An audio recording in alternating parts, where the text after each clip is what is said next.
अस्सलाम वालेकुम मोहतरम नाजरीन, कैसे हैं आप सब। उम्मीद करता हूँ सब लोग खैर आफियत से होंगे। आज हम जिस मुल्क की सैर करने जा रहे हैं, यहाँ साल के 175 दिन रात रहती है और एक मकाम ऐसा भी है जहाँ 6 माह तक रात होती ही नहीं। यहाँ दुनिया का आखिरी किनारा मौजूद है। यहाँ की जेलें 5 स्टार होटल से कम नहीं। कैदियों का इतना ख्याल रखा जाता है जितना हमारे यहाँ जमाई राजा का भी नहीं रखा जाता। तो आज हम सैर करने जा रहे हैं नॉर्वे की। आज की वीडियो इंतहाई इंटरेस्टिंग है, वीडियो को आखिर तक जरूर देखें और तमाम नए आने वाले दोस्तों से गुजारिश है हमारे चैनल क्लॉकवर्क को सब्सक्राइब करें, ज्यादा से ज्यादा शेयर करें और लाइक करें। तो चलें वीडियो का आगाज करते हैं। नॉर्वे, जिसका official name kingdom of Norway है, ये शुमाली यूरोप का एक नॉर्डिक मुल्क है। ग्लोबल पीस इंडेक्स में इस मुल्क को दुनिया के अमन पसंद मुल्कों में शुमार किया जाता है।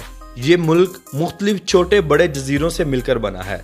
मोहतरम नाजरीन, आपको बताता चलूं कि नॉर्वे में एक मकाम ऐसा भी मौजूद है जहां 5 माह 27 दिन सूरज ही नहीं निकलता, यानी 175 दिन लोग बगैर सूरज की रोशनी के दिन रात का वक्त गुजारते हैं। हर वक्त रोड्स पर सिर्फ स्ट्रीट लाइट्स ही नजर आती हैं। इस मकाम को रोजोया के नाम से जाना जाता है। इन 175 दिनों की मुद्दत 25 सितंबर से 18 मार्च तक होती है। इसके बाद सूरज तुलू होता है, लोग अंधेरे की जिंदगी से वापस रोशनियों में आ जाते हैं। इस मुल्क में एक मकाम ऐसा भी मौजूद है जहां सूरज की रोशनी कई माह तक चमकती रहती है। बादलों की बदौलत अगर सूरज की रोशनी ना देखी जा सके तो वो एक अलग बात है। कुछ लोगों का तो मानना यह भी है कि नॉर्वे ही दुनिया का आखिरी कोना है, इसके आगे कुछ भी नहीं। नाजरीन, नॉर्वे दुनिया का एक ऐसा खुश मिजाज मुल्क है जहां कैदियों के साथ इतना अच्छा सलूक किया जाता है कि कैदी घर जाने का नाम ही नहीं लेते।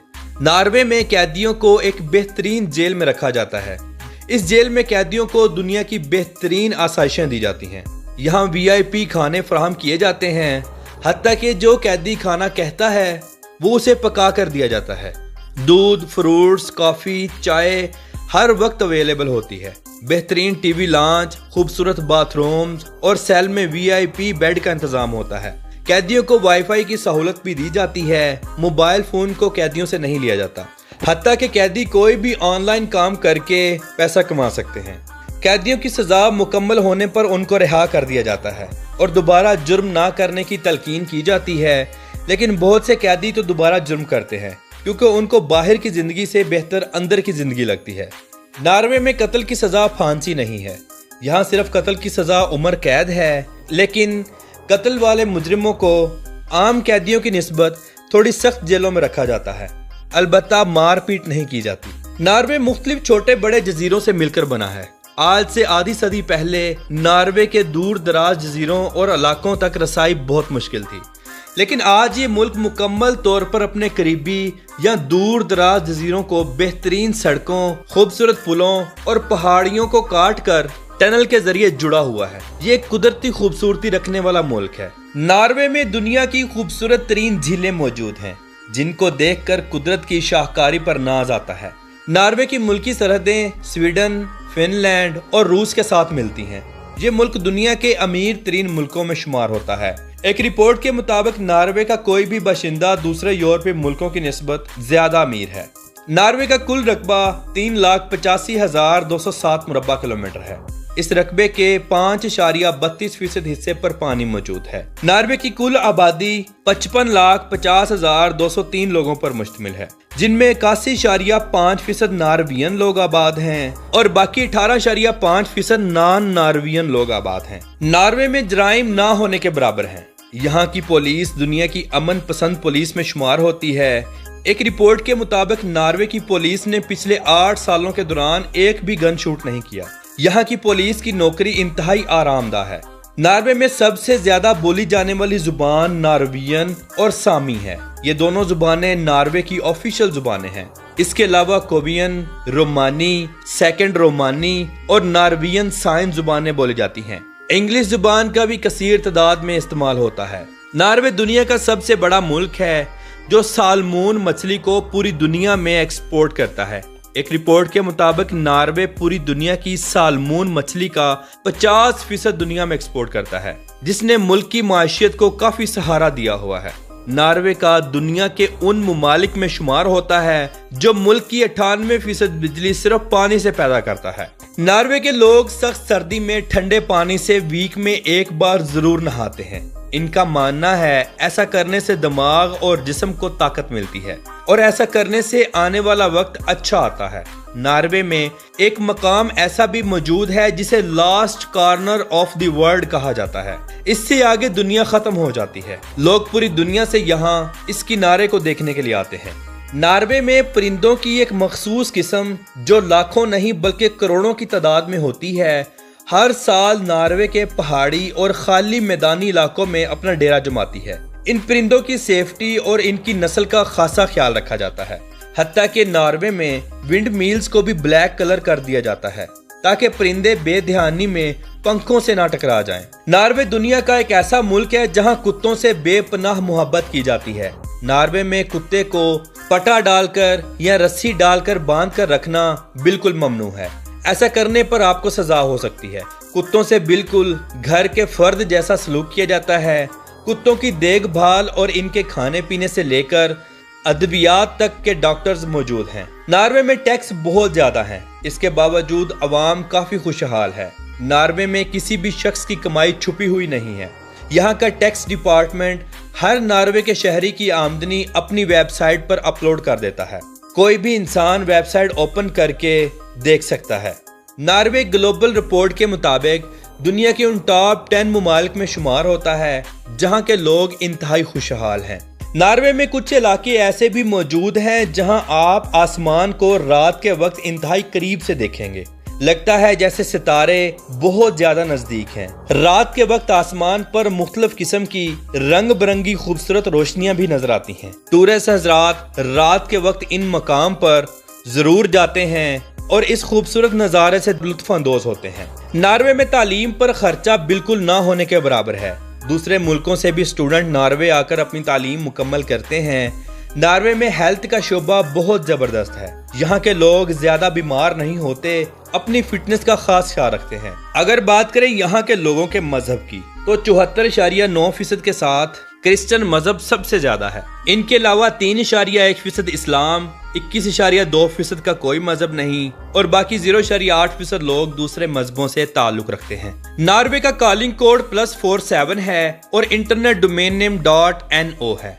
नार्वे को एक वसी समुद्री साहिली पट्टी बहीरा ओकियानूस और बहीरा बेरेंटस भी लगती है। नार्वे का सालाना जीडीपी 2024 की रिपोर्ट के मुताबिक 461.107 बिलियन डॉलर है और यहाँ के लोगों की फीकस आमदनी 82,832 डॉलर है। नार्वे में चलने वाली करेंसी नॉर्वेजियन क्रोन है। 1 क्रोन पाकिस्तानी 26.29 रुपयों के बराबर और इंडियन 7.88 रुपयों के बराबर है। नॉर्वे टाइम के लिहाज से पाकिस्तान से 3 घंटे और इंडिया से 3 घंटे 30 मिनट पीछे है। मौजूद दोस्तों, नार्वे में ट्रेन का सफर स्विट्जरलैंड से भी ज्यादा खूबसूरत है। एक तो ट्रेन इंतहाई लग्जरी और ऊपर से ट्रेन जिन इलाकों से गुजरती हैं वो इंतहाई खूबसूरत हैं। साथ ही मुल्कों से लोग नार्वे का विजिट ट्रेन का सफर करके करते हैं। नार्वे कुदरती खूबसूरती से माला माल है। हर तरफ सब्जा ही सब्जा, खूबसूरत घर, खूबसूरत वादियां, सरसब्ज पहाड़, ऊंचे ऊंचे मैदानी इलाके, ये सब कुछ आपको ट्रेन के सफर के दौरान देखने को मिलेगा। सर्दियों में ट्रेन जब बर्फीले इलाकों से गुजरती है तो अपनी आंखों पर यकीन ही नहीं आता कि हम दुनिया में मौजूद हैं या कहीं और। पूरे नार्वे में बस ट्रांस और टैक्सी का बेहतरीन निज़ाम मौजूद है। ट्रेन के साथ साथ शहरों में मेट्रो का भी एक वसी निज़ाम मौजूद है। इसके अलावा ट्राम सिस्टम इंतहाई खूबसूरत है जो शहरों की रौनक में इजाफा करती है और खूबसूरती को बढ़ा देती है। पूरे नार्वे में रोड्स का एक वसी जाल मौजूद है। बड़े बड़े ब्रिजेस, लंबी लंबी टनल्स मौजूद हैं। कई जजीरे ऐसे हैं जहां सिर्फ आप शिप के जरिए जाते हैं। आप अपनी गाड़ी समेत शिप में सवार हो जाएं, शिप आपको आपकी मंजिल तक पहुंचा देगा। नार्वे में दुनिया की सबसे लंबी टनल भी मौजूद है जिसकी लंबाई 24.51 किलोमीटर है। इसे 1995 में बनाना शुरू किया। 5 साल की तवील मुद्दत के बाद 2000 में ओपन कर दिया। इस टनल में स्पीड की लिमिट 80 किलोमीटर पर आवर है और रोजाना 2200 के करीब गाड़ियां इस रास्ते का इंतखाब करती हैं। नार्वे में ड्राइविंग राइट साइड है। नार्वे का कौमी जानवर दी मूस है। नार्वे अपना कौमी दिन 17 मई को मनाता है। इस दिन पूरे मुल्क में जश्न होता है, लोग खूब एंजॉय करते हैं। नार्वे में आपको मुस्लिम मसाजिद बहुत कम देखने को मिलेंगी। अक्सर नार्वे में मुसलमानों के मजहब पर हमले भी किए जाते हैं। अल्लाह ताला से दुआ है कि अल्लाह पाक इनको हिदायत नसीब करे और ऐसा करने वाले को इबरत का निशान बनाए। आमीन सुम्मा आमीन। हर यूरोपीय मुल्क की तरह नार्वे में भी फहाशी बहुत ज्यादा है। शराब खाने और गुनाहों के अड्डे जगह जगह मिलेंगे। डांस क्लब सारी सारी रात अपने अरूज पर होते हैं। नार्वे की बीचेस भी इंतहाई फहाश हैं। बहुत सी बीचेस तो ऐसी हैं जहां लोग कपड़े ही नहीं पहनते। मोहतरम नाजरीन, नार्वे का दारुल हुकूमत ओस्लो है, जो मुल्क का सबसे बड़ा मेट्रोपॉलिटन इलाका है। इस शहर का कुल रकबा 480 मुरब्बा किलोमीटर है और इस कुल रकबे के 26.64% हिस्से पर पानी मौजूद है। इस शहर की कुल आबादी 7,09,037 लोगों पर मुश्तमिल है। ये एक इंतहाई खूबसूरत शहर है। हर साल लाखों लोग इसका विजिट करते हैं। नाजरीन, ये सल्तनत 872 में कायम हुई। 1537 से 1841 तक डेनमार्क नार्वे का हिस्सा था। 1814 से 1905 तक ये स्वीडन के साथ जाती इत्तेहाद में था। नार्वे पहली जंग अजीम में गैर जानिबदार था, दूसरी जंग अजीम में शराकत रखता था। इस पर नाजी जर्मनियों ने हमला किया। ये मुल्क यूरोपीय यूनियन और अमेरिका के साथ अपने अच्छे ताल्लुकात रखता है। नार्वे की माइशत का दारोमदार कुदरती गैस और आयल के जखायर पर मबनी है। हर साल करोड़ों लीटर खाम आयल दूसरे मुल्कों को एक्सपोर्ट किया जाता है। इसके अलावा मदनियात और लकड़ी की एक वसी इंडस्ट्री भी मुल्क की माइशत का बड़ा हिस्सा है। नार्वे मशरिकी वुस्ता से बाहर तेल और गैस पैदा करने वाला दुनिया का सबसे बड़ा मुल्क है। इस मुल्क के पास दुनिया का सबसे बड़ा दौलत फंड मौजूद है, जिसकी कीमत 1.553 ट्रिलियन डॉलर है। नार्वे में टोटल 98 एयरपोर्ट्स मौजूद हैं। ओस्लो का एयरपोर्ट सबसे बड़ा और मेन एयरपोर्ट है। नार्वे की नेशनल एयरलाइन नॉर्वियन एयरलाइन है। नार्वे में मौसम या तो खुशगवार होता है या बहुत ज्यादा सर्द। लोग गर्म खुराक और शराब का जमकर इस्तेमाल करते हैं। नार्वे में लोग शादियों से ज्यादा ओपन रिलेशनशिप रखते हैं। गर्लफ्रेंड और बॉयफ्रेंड ही सब कुछ होते हैं। हजारों लड़कियां ऐसे बच्चे पैदा करती हैं जिनके बाप का पता ही नहीं होता और हजारों लड़कियां अबॉर्शन करवा लेती हैं। नार्वे के लोग इंतहाई मेहनती और खुश मिजाज होते हैं। नार्वे दुनिया का वो मुल्क है जिसने 12 जनवरी 2017 में FM रेडियो को मुल्क में बैन कर दिया था। 2021 की गवर्नमेंट ने यह वादा किया था कि हम मुल्क में रेडियो का दोबारा बहाल करेंगे, लेकिन ताहाल इस पर अभी काम जारी है। तो मोहतरम नाजरीन, ये थी आज की हमारी नार्वे के ऊपर एक छोटी सी डॉक्यूमेंट्री। आपको कैसी लगी कमेंट बॉक्स में अपनी राय का इजहार जरूर कीजिएगा और तमाम नए आने वाले दोस्तों से गुजारिश है हमारे चैनल क्लॉकवर्क को सब्सक्राइब करें, ज्यादा से ज्यादा शेयर करें और लाइक करें। तो मिलते हैं इंशाल्लाह अगली और बेहतरीन वीडियो के साथ। अल्लाह हाफिज नासिर, खुदा हाफिज।